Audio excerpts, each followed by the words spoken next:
Canalul meu este Bela și am văzut că la videoclipul cu noua mea casă sau casă nouă sau nu știu cum se numea, Delia Georgiana a zis că vrea să fac câteva să desenez, să-i zic câteva idei despre Casa Lagunei. Bine, o să fac și un desen, desigur, ce puteți desena în Casa Lagunei. Bine, în primul rând sunt potrivite niște bule. Nu mi-e frică, pot să fac asta. Trebuie să mă întorc. Și apoi să dați cu creion înăuntru. Eu nu mai dau acum cu creion. Mi-e prea frică. Totul a fost o cursă. Foarte multe. Cea mai mare victorie e cea fără lupte. Marile noastre temeri. Adică doar dacă vreți să dați și înăuntru cu creionul. Și desigur nu trebuie să aveți aceleași carioși ca mine.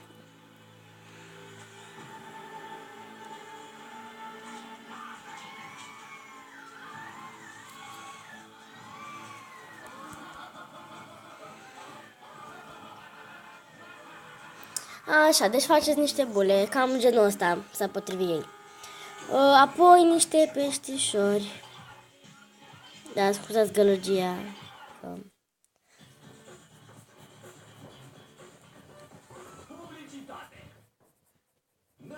În fine, nu prea știu să desenez un pește, stați o clipă, că mai fac unul.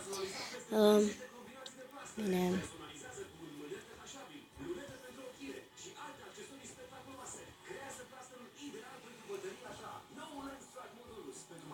Și dacă știți să desenați foarte bine, puteți face chiar peștișorul ei. Alarmă! Și... Un apel de urgență! Ajută-l pe pompierul Sam! Cu Jupiter ajungi mai repede! Wallaby vine și el în aer. Sosește și Venus și împreună reușiți să stingeți focul. Pompierul Sam, numai de la Simba Toys. De la Disney, Regatul de Gheață, cântați alături de Elsa și Anna.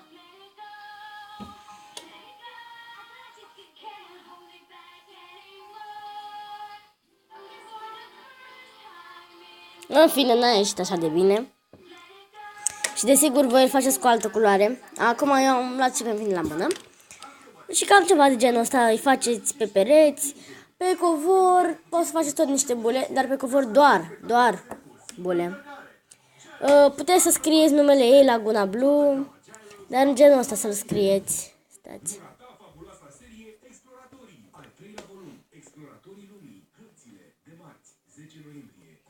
Aceasta este o coadă de pește, de la L. Apoi îl desenați așa pe dinăuntru. În fine, îl desenați de tot. Eu acum nu mai stau să-l desenez și de tot. Apoi, stați puțin că nu mai știu cum se scrie. Da, gata. Apoi aul, îl faceți așa ceva.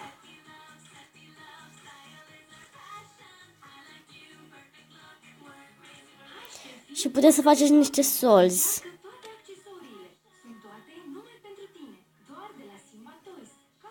V-am zis, voi faceți cu alte culori.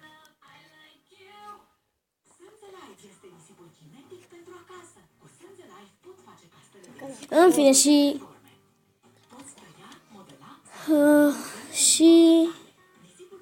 da, continuați voi. Gâul. Mai mult faceți niște cozi de pește.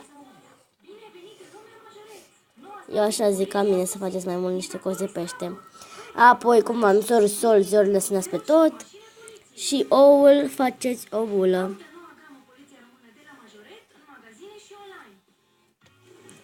Îl faceți ceva de genul, nu știu cum puteți.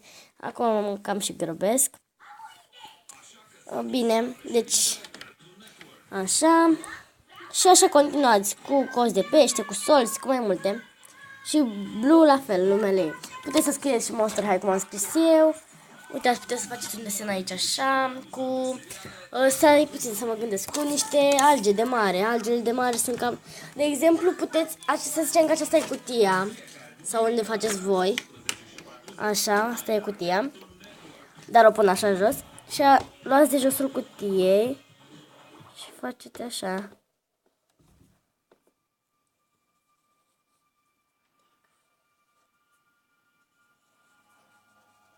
Puteți să faceți niște pești așa printre ele.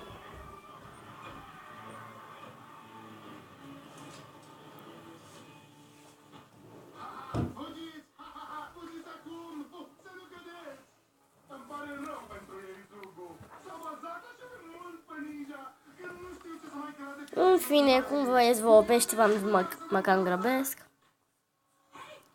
Și așa mai multe, de mai multe culori, ca să iasă mai drăguț. Da, și cam acesta. Deci stați să vă mai zic o dată. Pe pereți puteți să faceți... Pe un perete puteți să faceți numai de astea, pe un perete numai de astea, pe un perete scrieți numele ei și pe un perete scrieți Monster High. Și să scrieți mai multe chestii, LOL, Happy, mai multe. Și da, covorul îl faceți numai și numai din astea, dacă vreți să vă, din bule, dacă vreți să vă iasă drăguț. Și câțiva solți pe acolo mici. Pe pereți, dacă vreți, pe unde scrieți numele ei sau pe unde scrieți Monster High să faceți de astea. Alge, sau cum se numeau. Și da, cam acesta a fost episodul. Și mai cereți-mi sfaturi pentru, de exemplu, o peretă și mai multe păpuși. Nu, Cleo de Nile, Nefera de Nile și mai multe, mult mai multe păpuși. Bine, acesta a fost episodul, sper că v-a plăcut. Până data viitoare dați like și abonați-vă pentru mai mult. Pa!